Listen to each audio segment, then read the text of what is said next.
Hello friends, welcome to our YouTube channel. इस video में हम एग्जाम्पल नंबर 8 करने वाले हैं। ठीक है, देखो क्वेश्चन हमें क्या बोल रहा है, which of the following pairs of set are equal, justify your answer. ठीक है, देखो जो आपको फर्स्ट पार्ट जो सेकंड पार्ट दिया है उसमें भी दो पार्ट दे रखे हैं आपको। ठीक है, देखो एक एक्स सेट दे रखा है और दूसरा बी सेट दे रखा है। ठीक है, इसमें हमारा नीचे वाले में ए सेट दे रखा है और बी सेट दे रखा है। ठीक है, आपको इन दो सेटों में से बताना है कि कौन सा इक्वल है और कौन सा इक्वल नहीं है। ठीक है दोस्तों, देखो अब फर्स्ट पार्ट पढ़ो। X the set of letter in alloy. ये जो हमारा एक्स जो सेट है वो एक अलॉय का सेट है और जो बी सेट है वो एक लॉयल का सेट है। तो आपको बताना है कि इन दोनों में से ये इक्वल है या नहीं है। देखो इसको करना कैसे है। ये हमारा फर्स्ट पार्ट आया। ठीक है, ये आया x इक्वल्स टू वो हमको दे रखा है अलॉय।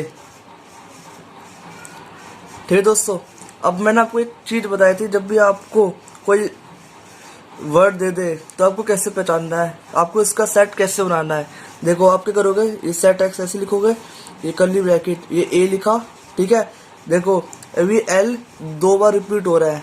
ठीक है, ये जो l है वो दो बार रिपीट हो रहा है, तो इनको सिर्फ एक बार लिखना है। तो ये लिखा आपने l, o और y, ये बना दिया आपने इसका सेट। ठीक है दोस्तों, अब देखो हमको एंड करके एक सेट b भी दिया था जो कि लॉयल था, LOYAL। ठीक है दोस्तों, ये था लॉयल जो हमको सेट बी दे रखा दूसरा। अब आपको बी लिखना। अब इसका सेट कैसे बनाओगे, आपको जहाँ पर दिख रहे हैं ये जो एल है वो रिपीट कर रहे हैं, तो आप सिर्फ इस एक बार लिखोगे, फिर ओ लिखोगे, फिर वाई लिखोगे, फिर ए लिखोगे। ठीक है, ये आपका आया लोया आ गया। अब आपको इन दोनों में से देखना है, इक्वल सेट बताने के लिए आपको देखना पड़ेगा कि ये बराबर है या नहीं है। देखो ए आ रहा है, ए आ रहा है। ठीक है, एल आ रहा है, एल आ रहा है, ओ आ रहा है, ओ आ रहा है, वाई आ रहा है, वाई आ रहा है। तो ये सेट क्या हुए, इक्वल है। तो आप लिख दोगे set A is equal to set B हुए। ठीक है दोस्तों, देखो बहुत सिंपल था। देखो अब सेकंड पार्ट, हमको एक सेट ए दे दिया है, n such that n belongs to integer. ठीक है, ये जो हमारा एन है वो एक इंटीजर का बिलोंग कर रहा है। Integer means negative value, positive value, whole number, natural number सब आ जाते हैं। Okay, and n square greater than equals to 4। ठीक है, जो आप एन और जब तुम एन की वैल्यू पुट करोगे वो 4 से छोटे आने चाहिए और 4 के बराबर तक भी आई तो चलेगा। ठीक है, एंड बी, हमको एक सेट बी दे रखा दूसरा, X such that X belongs to R, R मतलब real number, and X square minus 3x plus 2 is equal to 0। ये हमको क्वाड्रेटिक इक्वेशन दे दी। ठीक है दोस्तों, आपको बताना है कि ये सेट आपस में बराबर है या नहीं है। देखो अगर आपको सेट इक्वल है बताना है तो आपको ये जो आपको सेट बिल्डर फॉर्म में दे रखा है आपको इसको रोस्टर फॉर्म में लिखना पड़ेगा। ठीक है, अगर जिस बच्चे को नहीं पता ये set builder form roster form क्या होता है तो वो मेरी पिछली वीडियोस देख सकता है। ठीक है, देखो अब सेकंड पार्ट क्या है। अब आपको जो सेट ए दे रखा है अब आपको उसको रोस्टर फॉर्म में लिखना है। ठीक है, तो आपको सेट ए कुछ ऐसे दे रखा है, n square greater than equal to 4। ठीक है, फिर आपको जो एन है आपका वो एक इंटीजर को बिलोंग कर रहा है। ठीक है, तो आपको एन की वैल्यू क्या पुट करे जो कि इस इक्वेशन को करे सेटिस्फाई करे। अब मैं इस इक्वेशन को एक बार बता देता हूँ ये क्या कह रहा है। ये इक्वेशन कह रहा है कि जो आप एन की वैल्यू लोगे, ठीक है, वो 4 से छोटे आनी चाहिए और 4 के बराबर तक भी आई चलेगा काम। ठीक है, देखो अगर मैं एन की वैल्यू अगर मैं 0 लूँ, ठीक है, अगर मैं एन की वैल्यू 0 लूँ तो यहाँ पर 0 आया, कुछ ऐसा आया, ये 0 आया। ठीक है, अब मुझे ये बताओ कि इन दोनों में से कौन सा बड़ा होता है, 4 बड़ा होता है। ठीक है, तो ये इस इक्वेशन को कर गया सेटिस्फाई 0, तो 0 हो गया हमारा आंसर। फिर और वैल्यू लो, मान लो कि अगर मैंने एन की वैल्यू ली 1, ठीक है, 1 का स्क्वायर 1। ठीक है, अब बताओ कि कौन बड़ा है, 4 बड़ा है। अभी भी इक्वेशन सेटिस्फाई कर रहा है तो 1 आ गया इसका आंसर। और वैल्यू लो, क्या मैं एन के लिए 2 दे सकता हूँ? अगर आप 2 डालोगे एन की जगह तो यह 4 आएगा और यहाँ पर इक्वल्स 2 का साइन है तो इसका मतलब 4 भी चल जाएगा। तो आप अगर 2 लोगे, ठीक है, तो आपको यहाँ पर 4 मिल जाएगा, तो ये बराबर हो गया। ठीक है, और ये इस इक्वेशन को कर गया सेटिस्फाई। ठीक है, आप n की वैल्यू 2 भी ले सकते हो। क्या यही 3 मेरे आंसर होंगे? नहीं, क्योंकि वहां बोला है इंटीजर, इसका भी कोई काम होगा। अब इंटीजर में नेगेटिव वैल्यू भी आती है, तो आप -1 भी ले सकते हो n की वैल्यू। अगर आप -1 लोगे तो आपको 1 ही दे देगा, तो ये आ गया 1 के लिए। अगर आप n की वैल्यू -2 लोगे, ठीक है, तो -2 का होल स्क्वायर 4, जो कि बराबर आ जाएगा। तो आप n की वैल्यू -1 और n की वैल्यू -2 भी ले सकते हो। ठीक है, तो आप इसको कैसे करोगे? आप लिखोगे a इज इक्वल टू, ठीक है, तो आप लिख सकते हो -1 -2 0 1 2। ठीक है दोस्तों, इसको आपने कर दिया रोस्टर फॉर्म में। अब आपको दूसरा सेट भी दे रखा है, जो कि है b। ठीक है, x² -3x + 2 is equal to 0। आपको सेट बी में क्वाड्रेटिक इक्वेशन दे रखी है, और आपको बोल रहा है कि जो आपको x है वो एक रियल नंबर को बिलोंग कर रहा है। ठीक है दोस्तों, आपको क्या करना है, इसको रोस्टर फॉर्म में बनाने से पहले आपको इसको सॉल्व करना पड़ेगा। ठीक है, तो आप जैसे करते आ रहे हो वैसे करोगे। आप यहाँ पर जो इसका कोफिशिएंट है, इसकी और इसकी कर दोगे मल्टीप्लाई, यहाँ गया 2। ठीक है, फिर इसका ले लोगे एलसीएम, तो ये 2 × 2 1 × 1। अब इन दोनों का इस्तेमाल कर आपको मिडिल टर्म लाना है। ठीक है, तो अगर आप इन दोनों को ऐड कर दोगे तो आपको मिडिल टर्म आ जाएगा।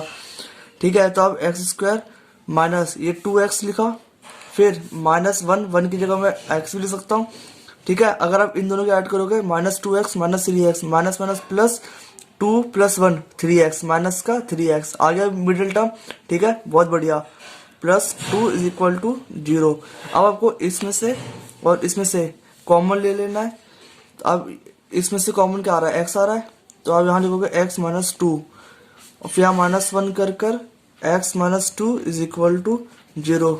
ठीक है, अब आप x और -1 को एक साथ लिख लोगे, इज इक्वल टू 0, फिर x -2 इज इक्वल टू 0, फिर ये -1 इक्वल्स टू के उधर पहुंचा देना है, तो आगे आपका 1 और ये x की वैल्यू आ गई यहाँ से 2। ठीक है, और जो आपको सेट बी था, अब आप इसको रोस्टर फॉर्म में लिख सकते हो, 1 और 2 है इसकी वैल्यू। ठीक है दोस्तों, अब सेट बी और सेट ए को ध्यान से देखो, इन दोनों में से कोई कॉमन आ रहा है? अगर आप देखोगे कि 1 और 2 तो कॉमन आ रहा है, ठीक है, 1 और 2 तो कॉमन आ रहा है, पर 0 -2 और -1 नहीं आ रहा। तो आप ऐसा लिख सकते हो, जो मेरा -2 और -1 और 0 बिलोंग्स टू ए, ये ए को तो बिलोंग्स कर रहा है, बट यही चीज मेरा does not belongs to B. ठीक है, ये मेरा बी को बिलोंग नहीं कर रहा, तो आप ये लिख सकते हो, इसीलिए ये जो मेरा set A not equal to set B, आप ऐसा लिख सकते हो। ठीक है दोस्तों, ये हो गया आपका आंसर। ठीक है, देखो हमने क्या करा, मैं आपको फिर से बता देता। देखो दोस्तों, मैं आपको एक हल्का सा फिर बता देता हूँ, फास्ट समरी। ठीक है, देखो ये आपको वर्ड दे रखे थे, तो आपको क्या करना है, आपको इसे देखना है। ठीक है, क्या देखना है कि कौन सा लेटर रिपीट कर रहा है। जैसे कि यहाँ पर एल रिपीट कर रहा था, तो आपको सिर्फ इसको एक बार लिखना है। ठीक है, हमने लिखा ए ऐसे लिखा, कॉपी करा, फिर इन दोनों से एल रिपीट हो रहा था, तो हमने एल सिर्फ एक बार लिखा, फिर ओ फिर वाई। ठीक है, अब इसमें देखो, इसमें भी आपको एल 2 बार रिपीट हो रहा था, तो आपने एल यहाँ लिखा, फिर ओ ऐसे कॉपी करा, फिर वाई और ए। ठीक है, और ये जो एल था रिपीट हो रहा था, तो हमने सिर्फ एक बार लिखा। ठीक है, ऐसे हमारा ये जो सेट ए था बराबर हो गया। ठीक है दोस्तों, फिर हमने यहाँ पर देखा, अब हमने ये वाला क्वेश्चन करा। ठीक है, हमको दे रखा था n² > 4। आपको n की वैल्यू ऐसी पुट करनी है जो कि 4 से छोटी हो, बराबर तक आ जाए। ठीक है, तो आपने n की वैल्यू 0 ली, 1 ली, 2 ली, -1 ली, -2 ली। अगर आप इन सबको वैल्यू पुट करोगे, ठीक है, सपोज मैं n की वैल्यू -2 पुट करूंगा तो मेरा 4 आ जाएगा। ठीक है, तो यहाँ पर लिखा है 4 के बराबर तक भी चलेगा। ठीक है, तो यहाँ पर 4 = 4।